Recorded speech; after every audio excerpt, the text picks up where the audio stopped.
And welcome to our special coverage of this Medal of Honor ceremony today in Washington, D.C. Thanks so much for being here with us on all of our streams, all of our platforms.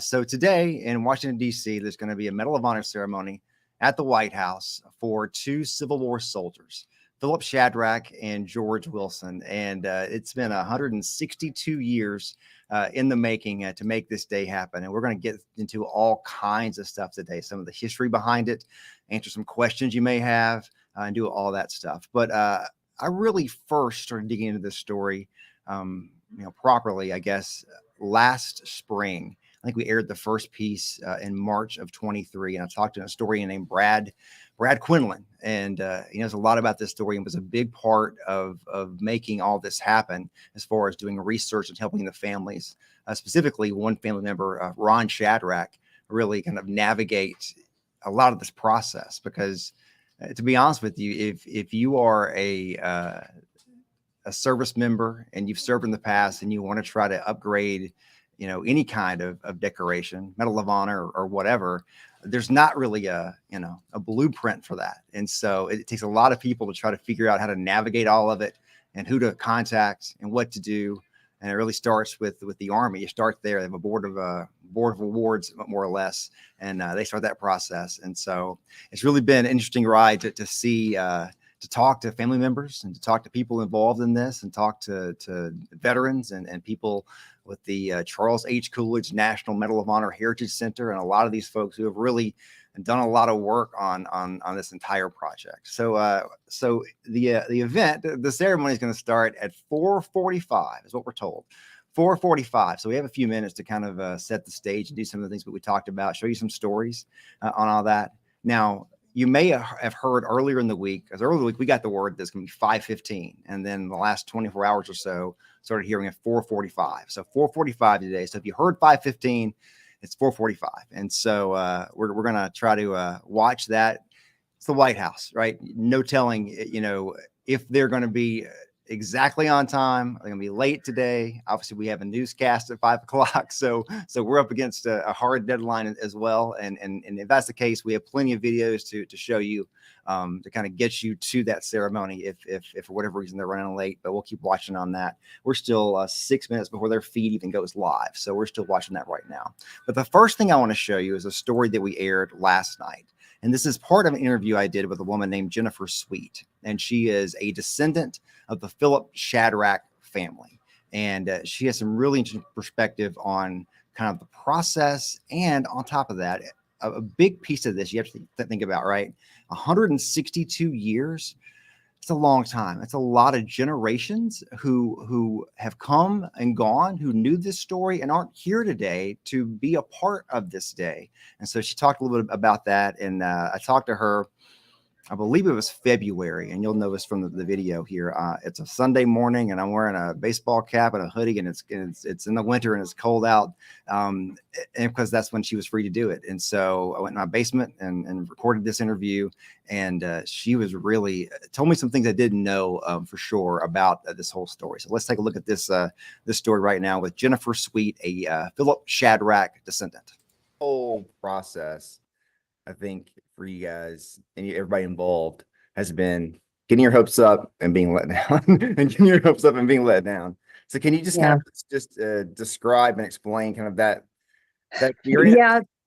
So, after I did the research in the 90s and I had all this interest, and I think even I have a letter from the governor of Ohio saying, as soon as I get it confirmed, to let them know, because they want to honor him, and that was probably 96, 97.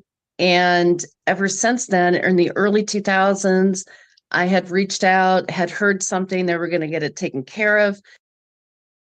But yeah, I just kind of lost faith that anyone would do anything, because the whole narrative is that it's not his real name. He used a fake name, so there's no way to prove who he says he is and that you're related to him. And to me, it's like, I don't care about getting the medal for myself. It's about getting it for him so that he's honored for his sacrifice. Many members of the Shadrach family have been told through the years that one factor in how long it's taken to get Shadrach awarded the Medal of Honor is confusion and issues over his name. At times you can find his name as Philip. Other times you can find Perry. It appears he went by both of those names, but he enlisted as Charles Shadrach. In recent years, another Shadrach family descendant told me he learned from government officials that his name really was not a factor. That would also not explain why this process has taken so long for the family of George Wilson. Also, the 2008 National Defense Authorization Act, signed into law by President George W. Bush, approved a request by Congress to have Shadrach and Wilson awarded the Medal of Honor, but it's taken until now to make that happen. It's just sad that since Bush approved it back in 2008, the generation before me is gone. My dad and his brother that talked about what he did for his country. Dad passed in 2016, and Uncle Bill, the one who fought in World War II, passed away at the age of 95 in 2019. So 11 years, something could have been done. Yeah, I just don't have any faith in bureaucracy. I have absolutely no faith that they'll take care of it. Man,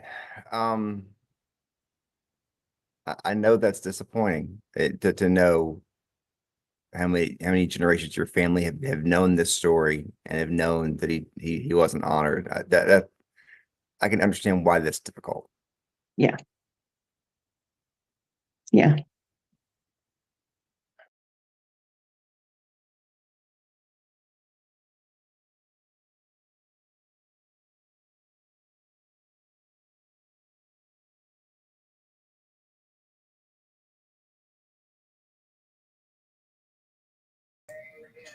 And finally, I'm gonna fix this focus here for a second.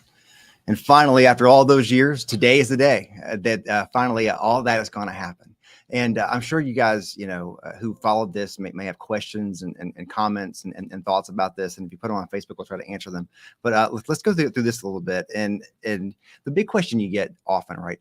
Why weren't these two men awarded? Why is it taken so long? These kind of questions here. So let's go through some of the history there.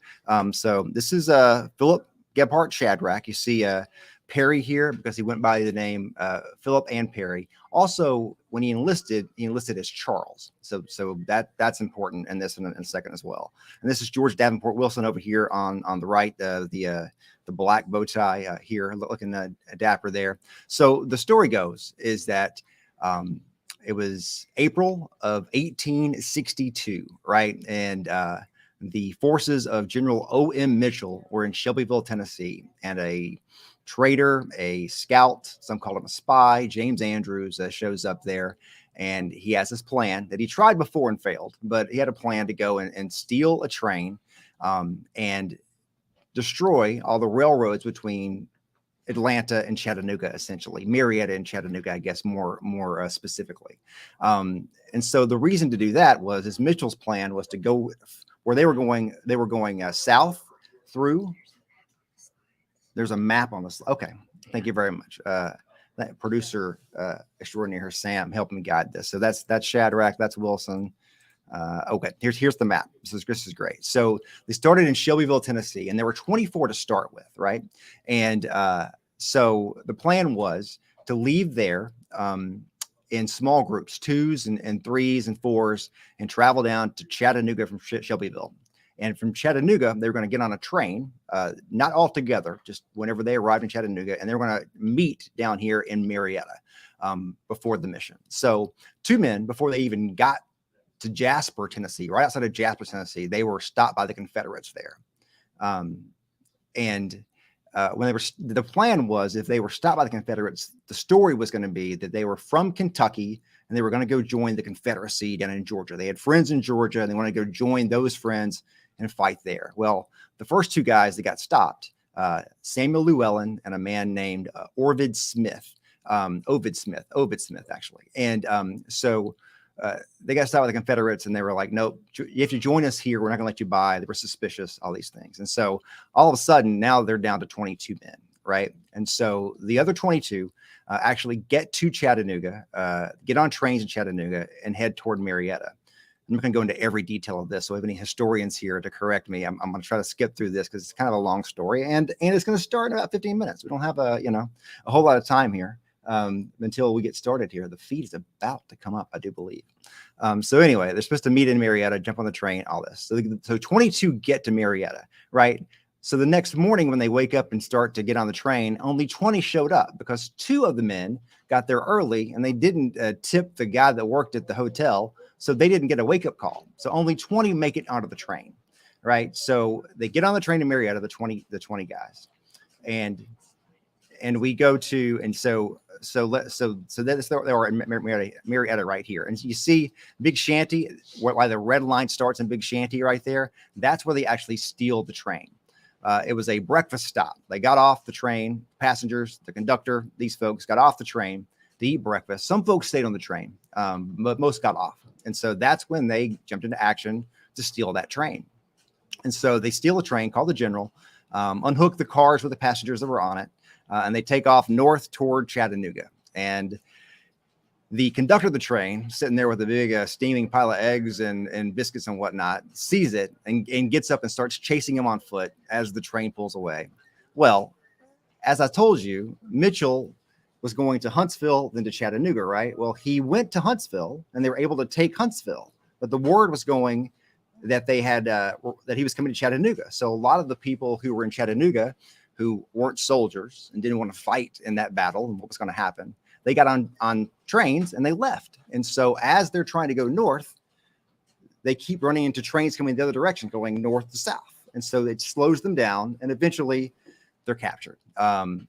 Eventually they can see the guy behind him, which is William Fuller. He has a whole thing where he chased him on foot, then he got a hand car, then he eventually in Adairsville gets on a train called the Texas and starts chasing them north, and finally gets right on their heels essentially, and they abandon the train in Ringgold, and then they're all on foot. Over the next few days, they're captured, and they're all jailed. Even the 2 who overslept in Marietta, they're captured down there as well. And so at that point, this is the depiction of them leaving the train there in Ringgold before they're captured. So we'll tell you that story here in a second. Anyway, again. I think the captures I put in the quarter, so it should be the one after this. Oh, okay. I'm sorry. I'm getting some more direction here. There you go. So this is a depiction here of some of those men being taken out because after they were captured, they were jailed in Chattanooga. Andrews was court-martialed and he was hanged alone. 7 more were taken to Knoxville, court-martialed. They were hanged in Atlanta as well. And this is some of those, including Shadrach. You see the bottom here, Slavens, Campbell, and Shadrach. They were executed in Atlanta. So 8 were executed, including Andrews. And then after that, they tried to break out of the Fulton County Jail. 8 escaped. 6 didn't. 6 weren't able to get out. So they kept those 6 men. And eventually, those 6 men that stayed in the jail there, they were the ones that were exchanged for prisoners, the Confederate prisoners. And those were the first 6 recipients of the Medal of Honor in our history. And so at that point, we have a shot of that's the picture of them at the hanging there. And so Shadrach and Wilson are both among this 7-man group right here. The 2 that are getting the Medal of Honor today, they're among this group right here. So that kind of tells you kind of the story of generally what would happen. And so the question is why did it take so long? So those 6 men that were in jail and that were exchanged with the Confederate prisoners, they were the first 6 to ever get the Medal of Honor. Over the next 20 years, 19 of those raiders got the Medal of Honor. 1 was offered it and he turned it down. And he was one of those got captured back in Jasper. The guy he was with, he got the Medal of Honor. The 2 who overslept, they got the Medal of Honor. Shadrach and Wilson, who were there for the entire thing and who were hanged, as you just saw in that picture, they never got it. And so originally it was kind of the narrative was, well, the paperwork got lost, right? It was a Civil War. Obviously, record keeping back then is different than it is today. And so that's part of the narrative. And then as the family through the years started looking into it, right, you realize, number one, Shadrach was an orphan. He was never married, so he didn't have any family to really fight on his behalf. Wilson was also divorced, so he didn't have a lot of family either to fight on his behalf. So there's that.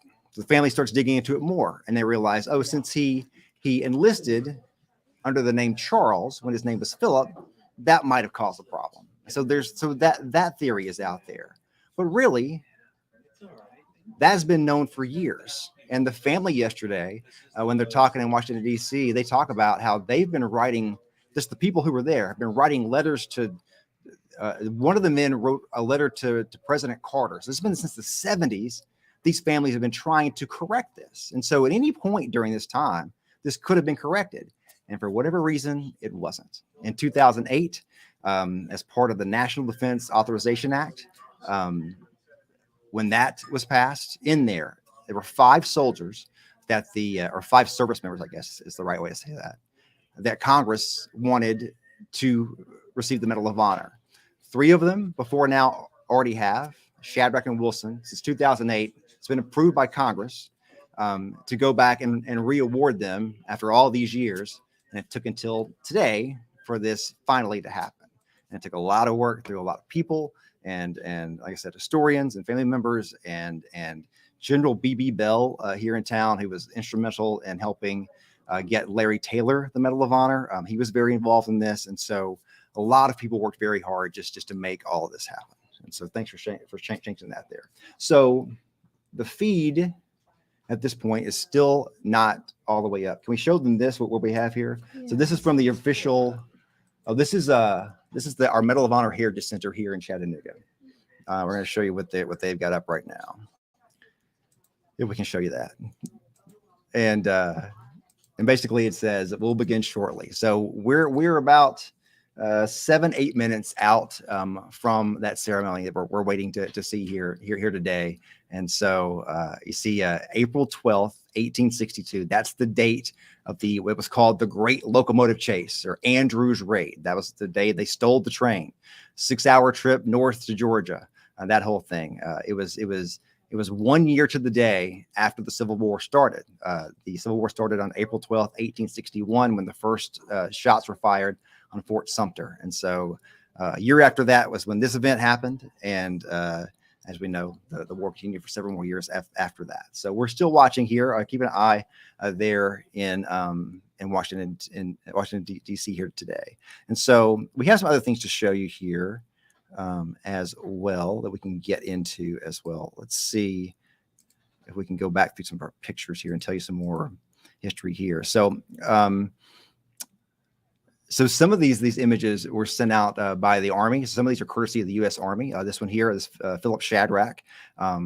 They've taken the old picture and kind of done an update on that. And so this is a picture of George Wilson's grave marker there. So originally, all 8 actually were buried at the old Oakland Cemetery in Atlanta, Georgia. And right after the war, the 7 men who were all hanged together and executed together, they were moved to Chattanooga right after the war. Because you think about it, right? You've got the Confederacy, you've got Atlanta, or you've got Georgia and Tennessee under the Confederacy, but Chattanooga National Cemetery was the second national cemetery ever made, right after the one after Gettysburg, right? And it was made here because of the Battle at Chickamauga and the battles at Lookout Mountain and Missionary Ridge.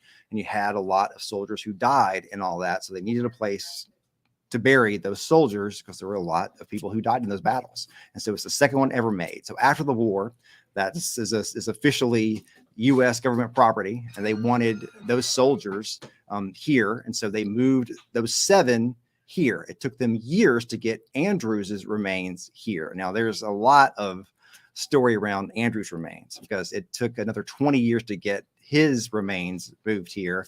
And there's speculation that they weren't even sure where they buried him. So there's a lot of things written over time, and who knows the whole story here, right? But that what they actually moved here to Chattanooga, is that really Andrew's remains? Who knows? Who knows? But 8 of them are buried here.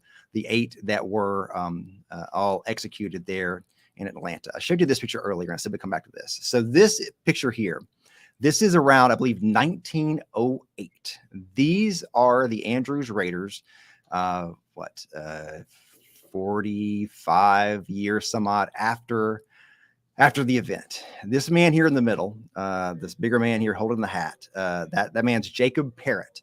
He is the first recipient of the Medal of Honor. So on the day that all the first six that were awarded ever in our history, he's officially the first recipient of the Medal of Honor right there. And so these are other men who were there, who they had a reunion years later. Now, Parrott's story is fascinating as well. So when they caught him pretty quickly after they jumped the train. And he was beaten pretty severely. He had major injuries from all that. Oh, we're starting. So let me stop talking and pull this up here. All right, we're going to join this in progress. I'm going to go full screen here, and we're going to let this continue so you can watch the entire ceremony without me talking about it, and so you can enjoy this there for yourself.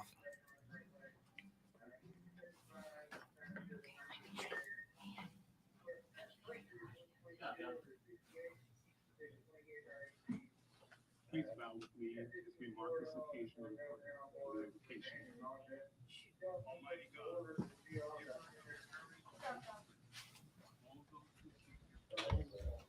thank you for your presence today as we gather to bestow our nation's honor on these valiant souls whose bold and heroic actions remind us of the price.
The live locator is on. Here now. The live locator. That's her name. Oh, yeah.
Hi, we are having some audio difficulties with this stream. Give us just a second and we are working on it and we will try to get that to you now.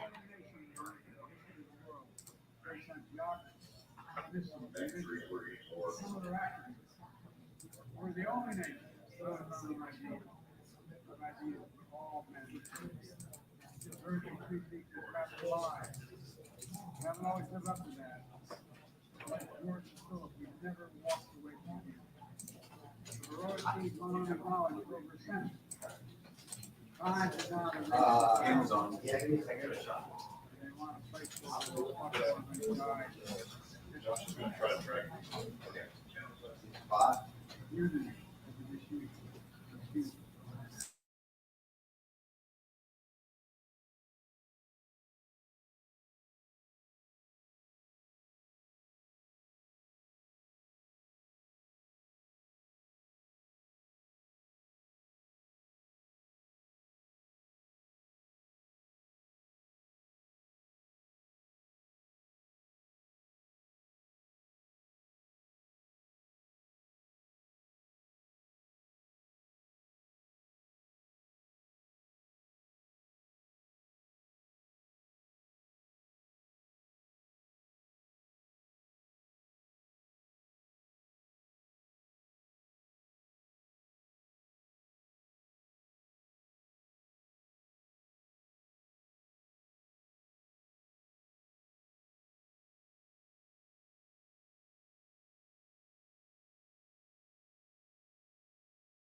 The Medal of Honor to Private Philip G. Shadrach and Private George D. Wilson, United States Army, for conspicuous gallantry and intrepidity at the risk of their life above and beyond the call of duty.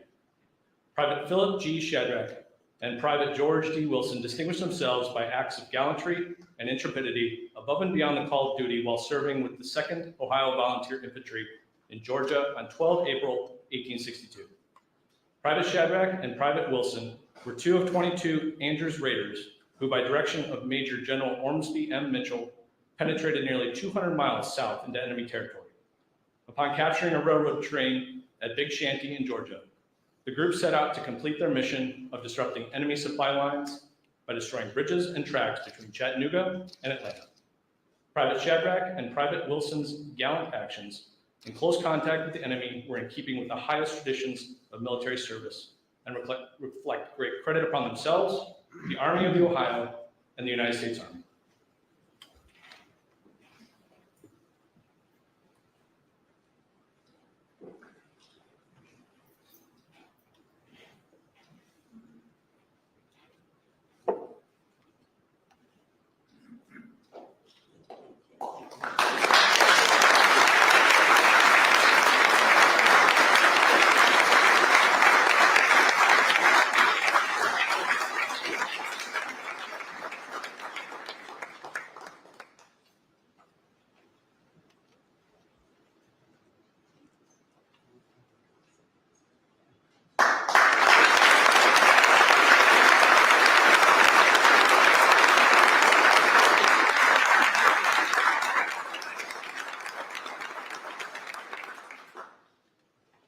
Ladies and gentlemen, please join me for the benediction.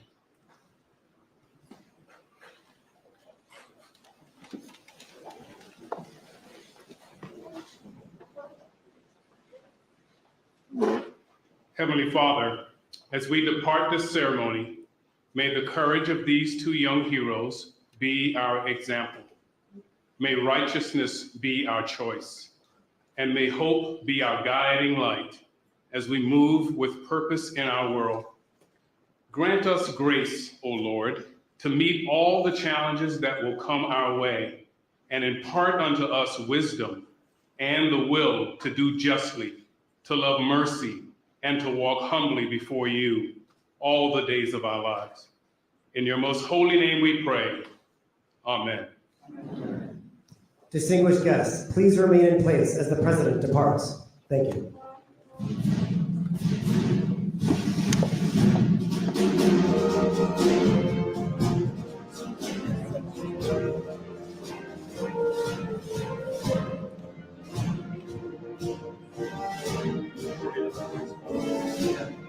Hey, keep your phone down. Okay, good. I need you to go down.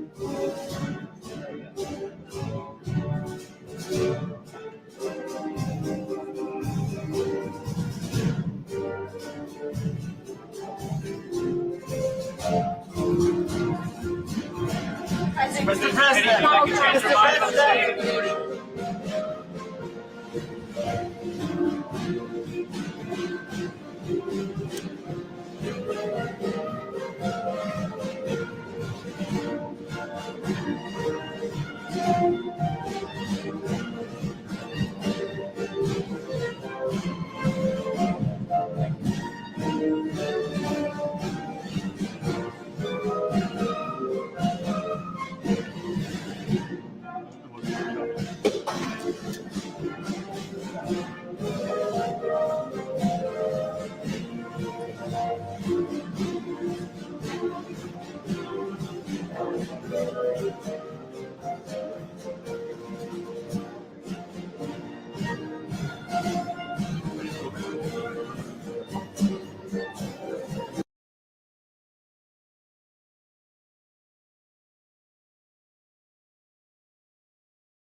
Please be seated. Thank you.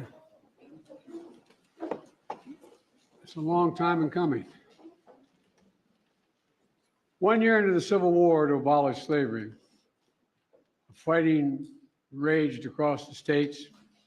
The fate of the nation hung on the balance. President Abraham Lincoln created an award to honor ordinary Americans who showed extraordinary courage in the battle to save the Union. The award was a star-shaped medal made of copper and coated in bronze. At first, it was called the Army Medal of Honor. In time, to capture the full capacity of our armed forces, it became today is our nation's highest military honor. Secretary Austin, Secretary McDonough, Secretary Wormuth, Chairman Brown, General Milley, previous Medal of Honor recipients are here, distinguished guests. The very first recipients of the Medal of Honor were a small band known as Andrews Raiders, named for a spy for the Union Army, James Andrews, who led one of the most daring operations in the entire Civil War. Every soldier who joined that mission was awarded the Medal of Honor, except for two soldiers who died because of that operation, but never received this recognition. Today, we right that wrong. Today, they finally received the recognition they deserve. Private George Wilson, born in Belmont County, Ohio. In his early 30s, not long after the Civil War began, he enlisted in the Union Army. He joined the 2nd Ohio Volunteer Infantry Regiment. He was a father, mechanic, and he was a hell of a debater. He always was ready to persuade, argue, and as one family member put it, dress anyone down if the need be. Private Philip Shadrach, born in Somerset County, Pennsylvania. By the time he was a teenager, Philip was an orphan, a laborer, did everything he could to get by. From what we know, he was a free spirit, always searching for adventure, excitement, intrigue. In his early 20s, Philip enlisted, joining the Ohio regiment that George did, the same one. With us today are members of those families. Teresa Chandler, George's great-great-granddaughter, Gerald Taylor, Philip's great-grandnephew. They shared with us how the stories of their brave ancestors were passed down to families for generation after generation. For Philip and George and their brothers in arms, serving our country meant serving our country, fighting and even dying to preserve the Union and the sacred values it was founded upon: freedom, justice, fairness, unity. George and Philip were willing to shed their blood to make these ideals real. Folks, it was April 7th, 1862. James Andrews, a Union spy who regularly sneaked behind Confederate lines, was preparing to lead a daring scheme. A group of 24 soldiers, including George and Philip, would travel 200 miles deep into the Confederate territory and steal a Confederate train near Atlanta and drive it north to Chattanooga, just over the Georgia border, which Union troops were preparing to capture, that is Chattanooga. Along the train journey, they would destroy enemy bridges, railroad tracks, telegraph lines, disrupting communications and vital supply lines, sabotaging the railroad that the Confederate Army used to move troops. All of that would make the Union capture Chattanooga much more likely. And that would cut off the Confederate Army from both Ohio and Mississippi River valleys. A huge strategic victory could bring the war to a swift end. The risk of this mission and the risk of all this mission were enormous. If caught, they would certainly be killed. Philip, George, all the men were given a chance to walk away. Not one of them did. Not one of them walked away. Instead, they changed into civilian clothes, got a few hours sleep, and set out for Georgia. Several days later, nearly all of them, including George and Philip, made it to the rendezvous point, a train station just north of Atlanta. They gathered at midnight and waited until morning, when the conductor and passengers disembarked for breakfast. That's when they made their move. Quickly and quietly, they detached 3 boxcars and a locomotive, hopped in, and began moving at full speed north to Tennessee. Almost immediately, their problems were increased. Rain made it nearly impossible to burn the tracks and the bridges along the way. There were other trains on the track that were not supposed to have been there, slowing them down considerably. By then, Confederate forces were in hot pursuit, but George and Philip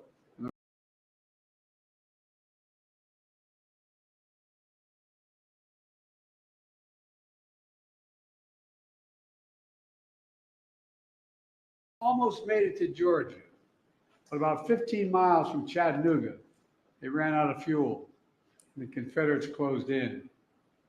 The raiders took off on foot, running and hiding in the woods. They survived there for weeks, but one by one, Confederate soldiers, supporters, and their bloodhounds rounded them up. They were taken to a Confederate prison, held in a tiny underground room, chained by their necks and their wrists, starved. Still, the men remained unbowed and unbroken. Eventually, 8 escaped. 6 were exchanged for Confederate prisoners. The rest, including Philip and George, were tried as spies, and both sentenced to death. And that fateful day came as they approached the gallows. Philip and George stood tall. A crowd gathered around them. Private Wilson turned to face the crowd, summoned the ultimate measure of grace. And according to reports from that day, this is what he said. He looked at the crowd and he said, he believed they were wrong, but he did not harbor hostility toward the people of the South. He said it was not them, but their leaders who were responsible for the rebellion. And he said the time would come when the Union would be restored and the American flag would wave over the entire nation once again. Ladies and gentlemen, till the very end, George and Philip believed in the United States of America, the only nation on earth founded on an idea. Every other nation in the history of the world is based on geography, ethnicity, religion, or some other attribute. But we're the only nation founded on an idea. That idea is that all men are created equal, deserve to be treated equally throughout their lives. We haven't always lived up to that, but like George and Philip, we've never walked away from it either. The heroic deeds went unacknowledged for over a century, but time did not erase their valor. And they want to fight for what they fought for and they died, just as precious today as it was then. Unity over disunion. Freedom over subjugation. Progress over retreat. Truth over lies. Let me end with this. Tomorrow is the 4th of July. Another reminder of why it's so important to know our history, not to erase our history. To remember the sacred cause of American democracy and not make up a lost cause to justify evil of slavery. To remember the nation that George and Philip fought for and died for, the United States of America. That's who we are.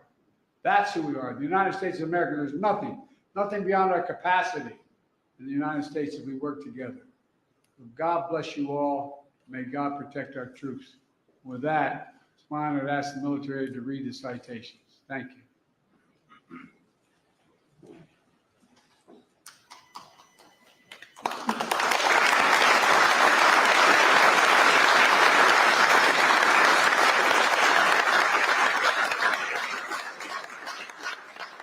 Gerald Taylor, accepting on behalf of his great-great-uncle, Private Philip Shadrach, and Teresa Chandler, accepting on behalf of her great-great-grandfather, Private George Wilson.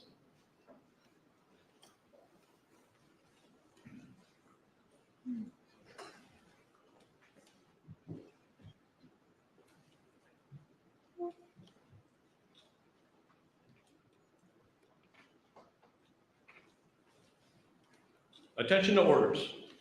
The President of the United States of America, authorized by Act of Congress, March 3rd, 1863, has posthumously awarded in the name of Congress the Medal of Honor to Private Philip G. Shadrach and Private George D. Wilson, United States Army, for conspicuous gallantry and intrepidity at the risk of their life above and beyond the call of duty.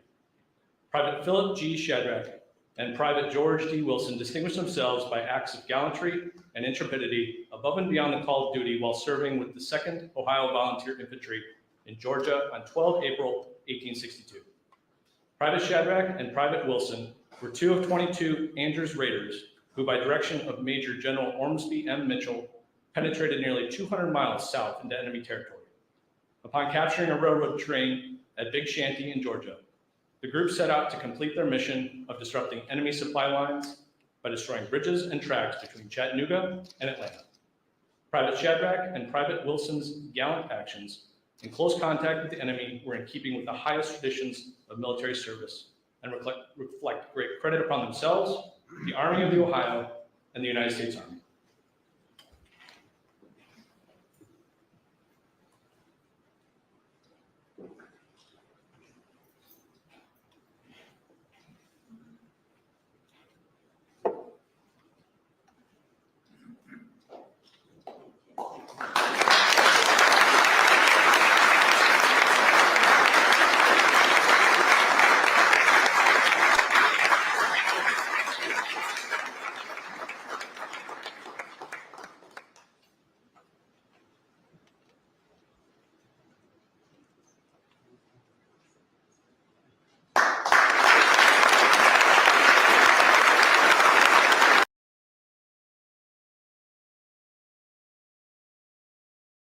All right, everyone, as you just saw there, President Biden awarding the Medal of Honor posthumously to Philip Shadrach and George Wilson.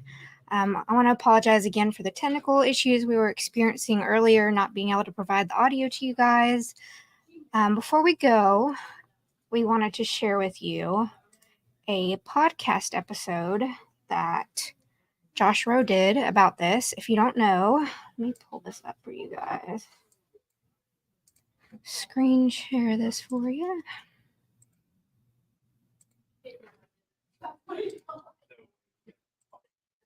So if you all aren't aware, Josh Rowe does a weekly podcast episode on Tomorrowtown, Tennessee.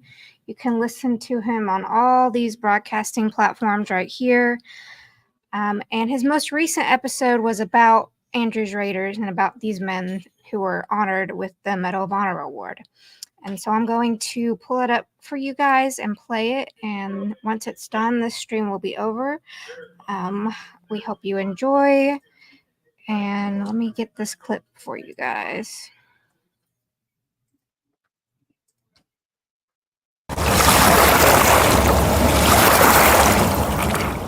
Some plans just don't work out, and we know actions have consequences. And this was war.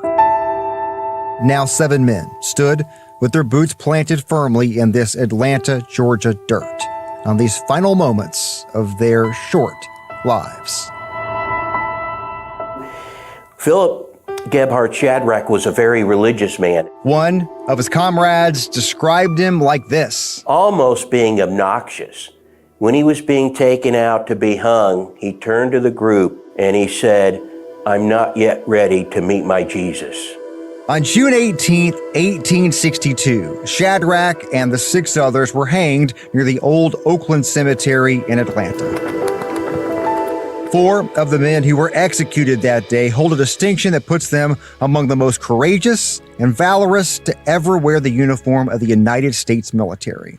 In every historical account of this mission, Philip Shadrach was right there with those other men at each step. But when it came to handing out the combat decorations, Shadrach was left out. And even in recent years, the White House has been close on multiple occasions to correcting this record and honoring this war hero. But to this point, nothing has happened. I don't know if it was my first letter. I might have been a little disturbed, or if it was the last one when finally my patience ran out. But I think I essentially said something almost to the effect of, "What the hell happened?" My name is Josh Rowe, and this is Tomorrowtown, Tennessee.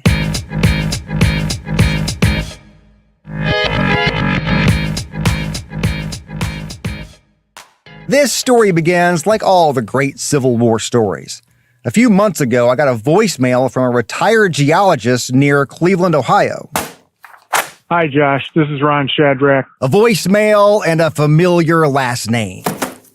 Ron Shadrach is not a historian, at least not professionally, but he has a small mountain of research. Old letters, excerpts from books, pension records, newspaper stories, a deposition from 1863, all about one specific moment in history. I poured through every page of Ron's paperwork mountain, and the story contained in those documents is a fascinating ride. Thanks for doing this. I really appreciate you. Oh, thank you. We met over Zoom a few days after he left that voicemail, and he told me all about one of his ancestors, Philip G. Shadrach. He had 2 brothers and 2 sisters. Philip and his family lived in western Pennsylvania. He was 3 years old when it appears his mom died giving birth to his youngest sister, Elizabeth. About 10 years before Ron started digging, a distant relative he never met was doing her own research. The father couldn't take care of all the kids. They were all orphans. This is my grandma's great uncle. And she passed when my dad was only 19 years old. So a lot of the stories that we know have been passed down and passed down. Jennifer Sweet lives near Akron, Ohio, about 45 minutes from Cleveland. I'm the closest living relative, basically. Which was really weird to think about. Jennifer and Ron both know this story well, but they didn't know each other until late last year. It appears about 1860 or 61, he came to Ohio. 1861. That's the year Confederate troops fired on Fort Sumter in South Carolina, the official start of the American Civil War. 1861, also the year Philip Shadrach volunteered to defend the Union against the Great Rebellion. His life would end the following year, but not before doing a heroic thing in service to his country. It's just been interesting things we've found and mysteries, and we're wondering, what does it mean? Philip Shadrach was one of the legendary Andrews Raiders, the raid that happened 1 year to the day after those shots were fired at Fort Sumter. The raid, often called the Great Locomotive Chase. Andrews Raiders were our country's first recipients of the Medal of Honor. 19 of those men were awarded the medal. 4 of those recipients were executed along with Shadrach, and those 4 were among the last to be awarded. Shadrach was one of 2 of those soldiers who was never awarded the Medal of Honor. All that research that Ron's been working on for years has been an effort to, after all these years, get the Medal of Honor for those 2 soldiers. And as I mentioned earlier, there have been occasions over the past few decades where some believed this was about to happen, but it never did. And even now, in April 2024, the paperwork is in the military office at the White House, waiting for final approval by the president. So for now, Jennifer Sweet, Ron Shadrach, and many others who are part of this story wait and work. And they've spent years waiting and working. Ron says the first several years he worked on this, he kept hitting obstacles and roadblocks. We then, lo and behold, find out about this 150th anniversary in Kennesaw. This happened back in 2012. And we're invited to that. So Ron goes, and he and his brother visit the Marietta Museum of History, Marietta, about 20 miles north of Atlanta. There, they hear a man telling the story of Andrews Raiders. What went down and how they, what they had to do to pull this off. And we looked at each other and we thought, this is the guy who can help us. Help them figure out what to do to get the Army, the Pentagon, the president to take another look at the Philip Shadrach story. So we said something. Finally, someone who can help. He kindly shook his head no. They thought they were in luck. Then, out of luck. And then... I know this guy, Brad Quinlan. Back in luck. He's the one you want to talk to. I was hooked on the Great Locomotive Chase real early in my research. That voice, that's Brad. You also heard his voice at the very beginning of this episode. Brad Quinlan, historian, writes books. How many books have you written? Written and co-written 24. That's a lot of books. Yeah. When did you start that? 84. That guy that Ron Shadrach met at the museum knew what he was doing. Brad Quinlan is the kind of person who just might own boxes and boxes of old Civil War letters. I have collected copies of over 23,000 Civil War letters. See? The Great Locomotive Chase is the reason that we have the Army Medal of Honor. Brad is in his 60s, big energy, awesome mustache. He's been a volunteer at the Civil War battlefield in Chickamauga, Georgia for about 30 years. And just so we all understand Brad a bit better. I've gotten to sleep on almost every part of the battlefield, so that's been fun. So Brad was at the 150th anniversary of the chase, signing copies of a book he wrote. Duty well performed. The story of the 21st Ohio. The soldiers in Andrews Raiders were from 3 regiments of the Ohio Volunteer Infantry, including the 21st Ohio. Brad was signing the book when a man he didn't know walked up. He said, Brad, I'm Ron Shadrach, and my mouth opened. And before I could say anything, yes, I am related to Philip Gebhard Shadrach. Ron just found the guy he was looking for. And he looked at me and he said, I've been trying to get the medal for Shadrach and Wilson for 4 years now.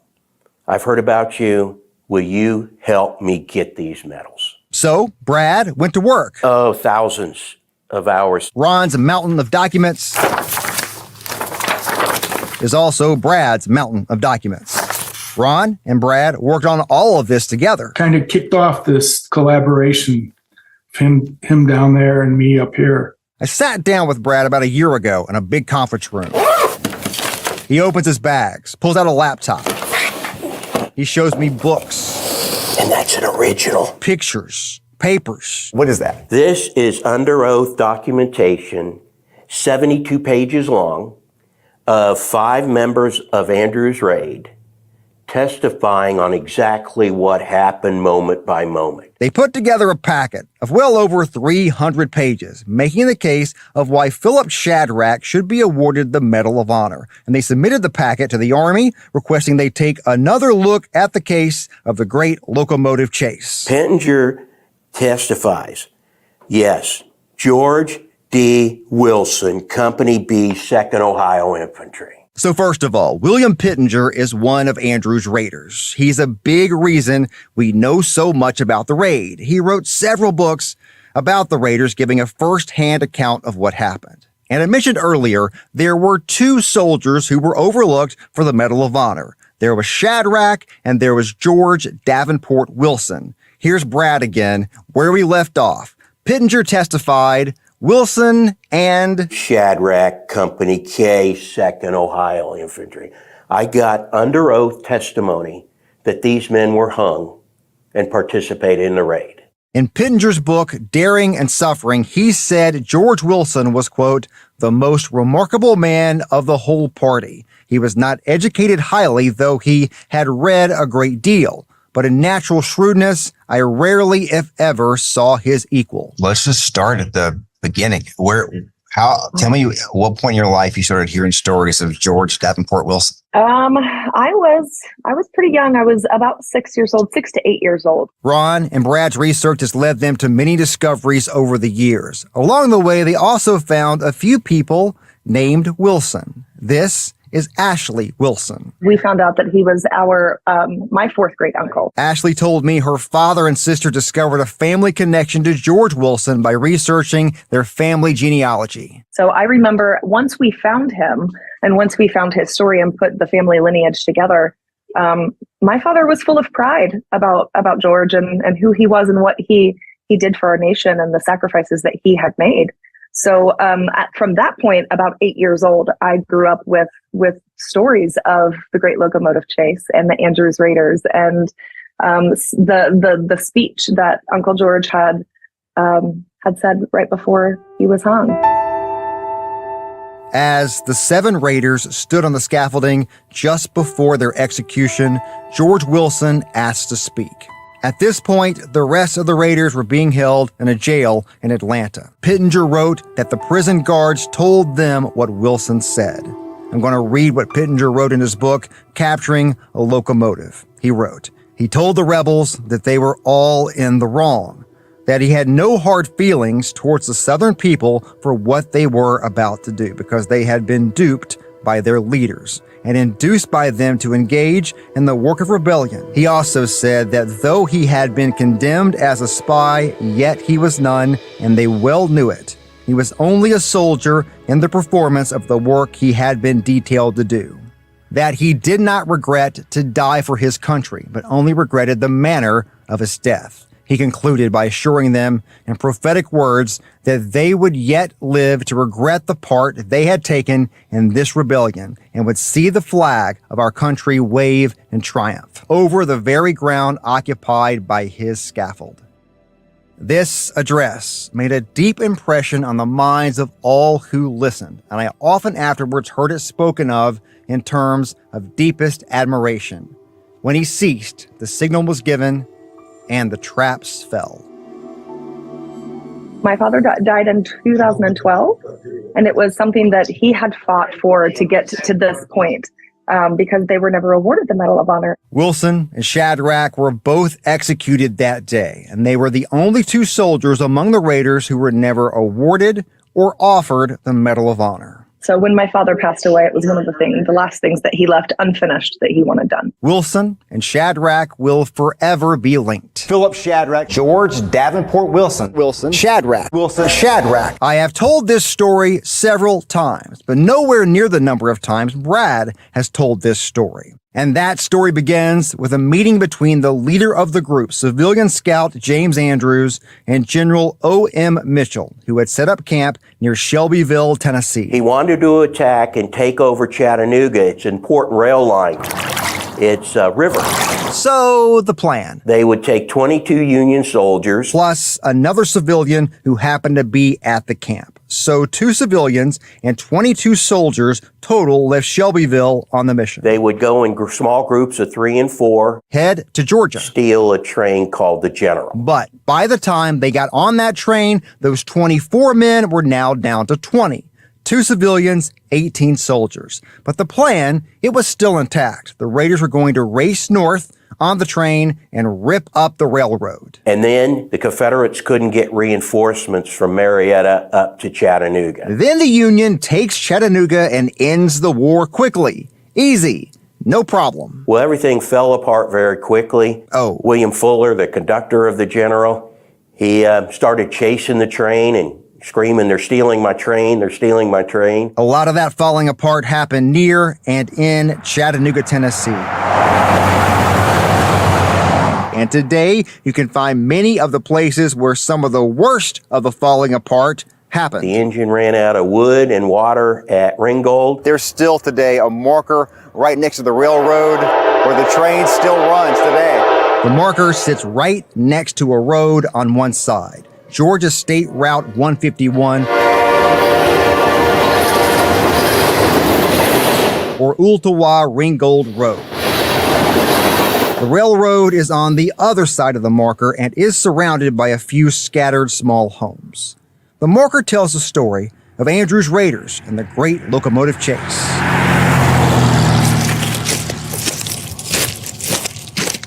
The pursuit then was at such a rapid pace that serious damage to the railroad by the Raiders was impossible.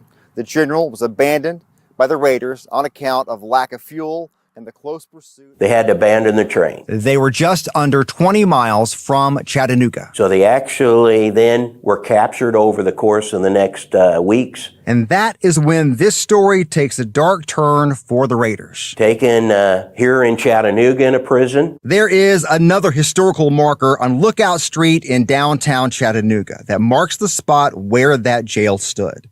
The Raiders described the jail as a dungeon, handcuffed and chained together by the neck. No windows, so no sunlight. They were crawled over by rats and mice.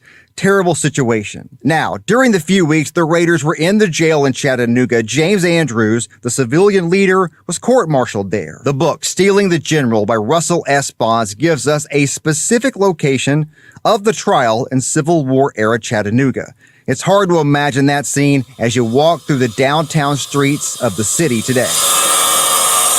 So back in 1862, in the corner of 4th and Market in downtown Chattanooga, that was the location of the old National Guard Armory building. In that building is where they held the court-martial for James Andrews. He was tried as a spy and convicted and sentenced to death by hanging, and he was hanged there in Atlanta, Georgia. That spot now where the National Guard Armory used to sit, there's now a Mexican restaurant there. For years, it was an Applebee's. Andrews was taken to Atlanta and was hanged alone. On June 7th, 1862. The rest of the jailed Raiders were moved to Atlanta as well. 7 more of them, including Shadrach and Wilson, were hung on June 18th, 1862. We heard Brad tell the story of what Shadrach said as they were taking him to the gallows at the beginning of this episode. When he was being taken out to be hung, he turned to the group and he said, "I'm not yet ready to meet my Jesus." All 7 of the executed men were buried in a mass grave in Atlanta. Years later, their remains, along with Andrews' remains, were exhumed and moved to Chattanooga National Cemetery. The story of Andrews' Raiders can get confusing. The 24 Raiders left Shelbyville. Well, one pair was stopped near Jasper, Tennessee by Confederates, so they never even got into Georgia. So that leaves 22 men. Another pair never got word on the plan to meet up the morning of the mission, so they were asleep and missed the whole thing. When the Raiders showed up for the mission, there were 20 men, 18 soldiers, 2 civilians. Now, those 20 and the 2 who overslept were eventually captured and held in jails and prisons. Over the next several years, 19 soldiers were awarded the Medal of Honor. So in that 19, that included just 16 of the 18 who were there for the whole mission, plus the 2 who were asleep and missed the mission, and 1 of the men who never made it into Georgia. The man he was with when they were stopped by the Confederate Army in Tennessee was offered the Medal of Honor, but he declined. Andrews and the other civilian, they were not eligible. So every soldier who left Shelbyville for this mission was either awarded or offered the Medal of Honor, except for Shadrach and Wilson. Here's Ron Shadrach again. My great aunt, when she showed me the name emblazoned at the state capitol on the bronze plaque. He went to the Ohio State Capitol when he was a young boy and saw the name Shadrach on a war memorial. Ron's aunt told him this. That we weren't related. And she didn't want to talk about it. This is his first memory of anything related to Philip Shadrach, and like any curious child, he kept asking questions, but all he got was... That was something that happened down south. So he spent his young life thinking whatever he saw on that monument didn't have anything to do with him. Jennifer Sweet had a completely different experience. She's been hearing this story most of her life. I was probably only 4 or 5. My dad was a huge history buff. So about 30 years ago, it was 93. Jennifer started digging into her family history to see if she could find someone to help correct all of this. After years of digging and writing letters, she did get a few encouraging responses from elected officials. But in the end, nothing materialized. I just kind of lost faith that anyone would do anything. Then, a few years after that, Ron saw a story in his local newspaper. Backing Private Philip Shadrach and George D. Wilson for the Medal of Honor. And I'm like, wow, is this what it was I saw? And I did some research and I found out this guy had blonde hair and blue eyes, and my dad did, and I do, and his father, and I had him look up in our book, and sure enough, there was this guy in our ancestry book. That story was about a veteran in Ohio and a former congressman trying to do the same thing Jennifer was trying to do in the 90s, and later what Ron started trying to do as well. I called that reporter, and I got a lot of pushback, and they weren't, they denied that I existed, and it was like eye-opening. Ron believes that reporter was told that since Philip Shadrach was an orphan, he didn't have any family members. Tracing genealogy back to someone who died 162 years ago can be complex, but the idea that Philip Gebhard Shadrach's family had no descendants, Ron and Jennifer say that's just not true. One of Uncle Bill's children has the high chair that Perry built. Jennifer told me the story has been passed down through the generations in her family. But did you catch the name that she just said? I've known about Perry since I can remember. There, Jennifer did not say I've known about Philip. I've known about Perry since I can remember. So this has also complicated the process. At times it seems he went by Philip, at other times Perry. Do you know what name he used when he joined the Army? Charles P. Shadrach. The family thought for years the confusion over the different names may have been why he was never honored. But now, Ron says government officials told him that's really not a factor. He says he has spent a lot of time working to clear up confusion with this story, even when talking to congressional staffers. Well, we've looked at this and we see all the Raiders got the medal. And I'm like, no, you can find that written, but this is why we're writing, because 2 didn't. And they're like, well, it must have been that all that were going to get it had received it and it's taken care of. And it's like, no. And then they had another say, well, Mr. Shadrach, we see that Shadrach was ineligible because he enlisted under an assumed name. Is there anything else we can do for you, sir? You can understand why this might get frustrating. It's like, I'm not going to write another letter and try and explain this. To be awarded the Medal of Honor, the recommendation must be submitted within 3 years of the combat action and must be awarded within 5 years. If more time has passed, then you have to get authorization from Congress. In the 2008 National Defense Authorization Act that was signed into law by President George W. Bush, Congress authorized and requested the Medal of Honor be presented to 5 men. Shadrach and Wilson were named in the legislation. The other 3 heroes have all been awarded the Medal of Honor. It's just sad that since Bush approved it back in 2008, the generation before me is gone. My dad and his brother that talked about what he did for his country. Dad passed in 2016, and Uncle Bill, the one who fought in World War II, passed away at the age of 95 in 2019. So 11 years, something could have been done. Yeah, I just don't have any faith in bureaucracy. I have absolutely no faith that they'll take care of it. I know that's disappointing to know how many generations your family have known this story and have known that he wasn't honored. That I can understand why that's difficult. Yeah. Yeah. This was also close to happening back in 2016. But according to a document Ron received, the case was forwarded by the Secretary of the Army to the Secretary of Defense to forward to the President for his final decision. That document says the Secretary of Defense sent the case back with no explanation. Again, that was 2016, President Obama's final year in office. I actually wrote 3 or 4 letters to President Obama. I don't know if it was my first letter.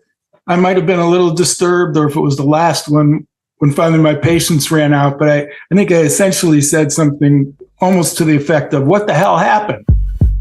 There is a thread that connects everyone you've heard from in this story. Ron, Jennifer, Brad, Ashley, her family, even the people behind that newspaper story Ron saw many years ago. All of them heard about Wilson and Shadrach and thought, I'm going to do something about this. And all those people are not alone. There are several people in Chattanooga, Tennessee working now to see that these 2 heroes are honored. The congressman in Tennessee's 3rd District, Chuck Fleischman, told me in September that Shadrach and Wilson will be awarded the Medal of Honor. It's now just a question of when. Also, the people behind the Charles H. Coolidge National Medal of Honor Heritage Center in Chattanooga have been pushing for this. This is spokesperson Vince Butler at an event in January. We believe their packet has been approved. It is sitting on the president's desk awaiting his signature.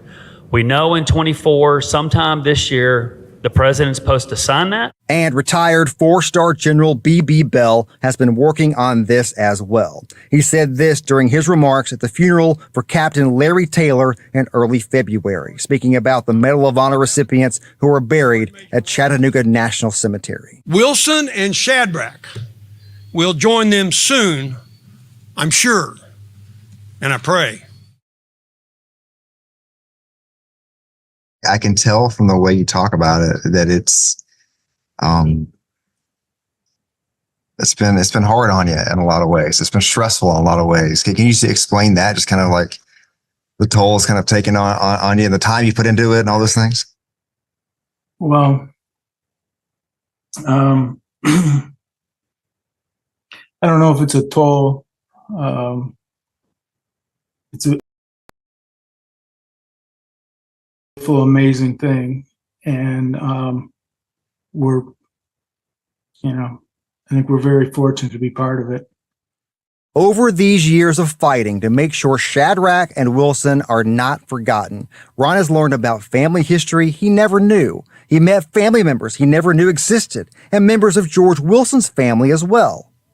If and when the White House makes an announcement that Philip G. Shadrach and George D. Wilson will be awarded the Medal of Honor, they will all be thrilled by this news. But at the same time, they've lost a lot of Shadrachs and Wilsons over the last 162 years who also would have loved to be here for that moment. In doing this, we've lost a whole generation. A whole generation of families gone. And, but we have another generation. And I've got 7 grandkids, and so they'll see this, and they're at the age when I first discovered this.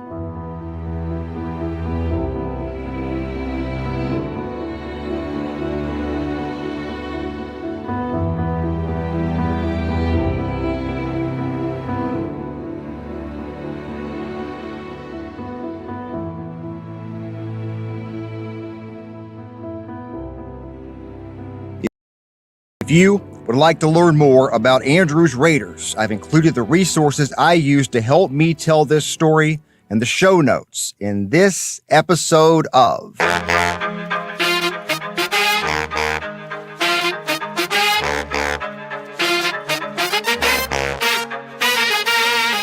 Tomorrowtown, Tennessee. This podcast is a production of News Channel 9, Fox Chattanooga, and Sinclair Broadcast Group Chattanooga. I hope you join me again real soon.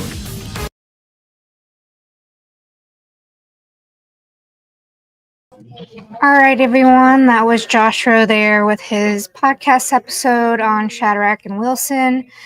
We hope you've enjoyed this broadcast. If you enjoyed that podcast episode, we encourage you to look up Tomorrowtown, Tennessee on any of these broadcast platforms right here. Josh works hard on this podcast, and he releases weekly episodes that you guys can tune into. We hope you have a great evening, and good night.